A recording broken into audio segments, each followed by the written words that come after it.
చాలా మంది కపుల్స్ అడుగుతుంటారు. మాకు రెగ్యులర్ సైకిల్స్ ఉన్నాయి. అయినా కూడా ప్రెగ్నెన్సీ రావట్లేదు. రీజన్స్ ఏంటి అని అడుగుతారు. కొంతమంది ఏంటంటే పీరియడ్స్ రెగ్యులర్‌గా వస్తున్నాయని చెప్పి వాళ్ళకి మ్యారేజ్ అయ్యి 4, 5 ఇయర్స్ అయినా ఎన్ని ఇయర్స్ అయినా కూడా ఇంట్లోనే పిల్లలు పుడతారు అని వెయిట్ చేస్తూ ఉంటారనమాట. సో, నార్మల్‌గా పీరియడ్స్ రెగ్యులర్‌గా రావడానికి మామూలుగా బాడీలో ఎలా జరుగుతుందంటే ఒక ఎగ్ పీరియడ్స్ అయిన సెకండ్ డే నుంచి ఒక ఎగ్ సెలెక్ట్ అయ్యి పెరగడము. దాంతో పాటు ఎండోమెట్రియం లైనింగ్ కూడా పెరుగుతుంది. 2 ఎగ్ రప్చర్ అయిన తర్వాత ఒకవేళ ప్రెగ్నెన్సీ వచ్చే అవకాశం ఉంటే ప్రెగ్నెన్సీ, లేదు అంటే ఆ పెరిగిన లైనింగ్ అనేది మళ్ళీ డెవలప్ అయ్యి షెడ్ అయిపోతుంది ఇంకొక 14 డేస్‌లో. సో, నార్మల్ రెగ్యులర్ పీరియడ్స్ అంటే మనకి ఏం సూచిస్తుంది?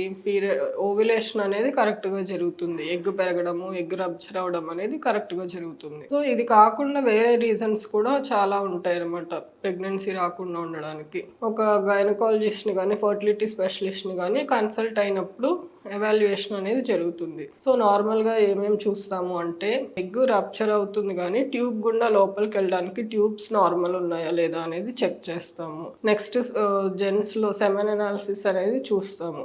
ఏదన్నా కౌంట్ సరిగ్గా లేకుండా, లేదు కదలికలు మొటిలిటీ సరిగ్గా లేకుండా ఇట్లాంటి రీజన్స్ ఉంటాయి. నెక్స్ట్ కరెక్ట్‌గా ఎగ్ రప్చర్ అయ్యే టైంలో వైఫ్ అండ్ హస్బెండ్ కలిసి ఉండాలి అనేది వాళ్ళు కరెక్ట్‌గా అది చూసుకోలేకపోవడము. దీన్ని కూడా మనము కరెక్ట్‌గా స్కాన్‌లో మానిటర్ చేస్తూ ఎగ్ ఎప్పుడు పెరుగుతుంది అని ఇవి కూడా మానిటరింగ్ చేస్తూ ప్రెగ్నెన్సీ అనేది ప్లాన్ చేసుకోవచ్చు. ఇలాంటివి కాకుండా జనరల్ కండిషన్స్ కొన్ని థైరాయిడ్, బీపీ, షుగర్, ఆస్తమా ఇట్లా వేరే మెడికేషన్స్ ఏమన్నా వాడుతున్నా వీటన్నిటి వల్ల కూడా ప్రెగ్నెన్సీ మీద ఎఫెక్ట్ పడొచ్చు. దాంతో పాటు కొంతమందికి ఎండోమెట్రియల్ సిస్ట్స్ అనేసి, ఫైబ్రాయిడ్స్ అని ఇట్లా చాలా రకాల రీజన్స్ ఉంటాయన్నమాట. సో, దీనివల్ల ఏంటంటే పీరియడ్స్ రెగ్యులర్ గా వస్తున్నాయి కాబట్టి మాకు ప్రెగ్నెన్సీ ఎలా అయినా వస్తుంది అని ఇంట్లోనే వెయిట్ చేస్తూ ఉండకుండా ఒక ఫర్టిలిటీ స్పెషలిస్ట్ కి కన్సల్ట్ అయ్యి ట్రీట్మెంట్ తీసుకోవడం చాలా అవసరం అనమాట. So, hope this video is helpful for you. Thank you very much.